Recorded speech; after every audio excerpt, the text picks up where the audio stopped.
ஏன் இந்த பாவங்கள் ஜெகதீஸ்வரா, ஏன் இந்த கோலங்கள் பரமேஸ்வரா, ஏன் இந்த தடுமாற்றம் சர்வேஸ்வரா, ஏன் இந்த அவலங்கள் கங்காதரா.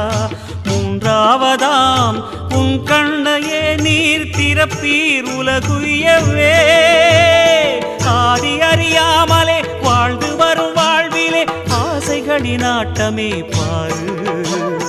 வாழ்க்கையில் சாவியும் ஆழியில் வீழ்ந்ததே, வழி என்பதென்ன இனி கூறு. கைலையில் தாண்டவம் ஆடியது போதுமே, பூமியில் நீ வந்து ஆடு. பூமியில்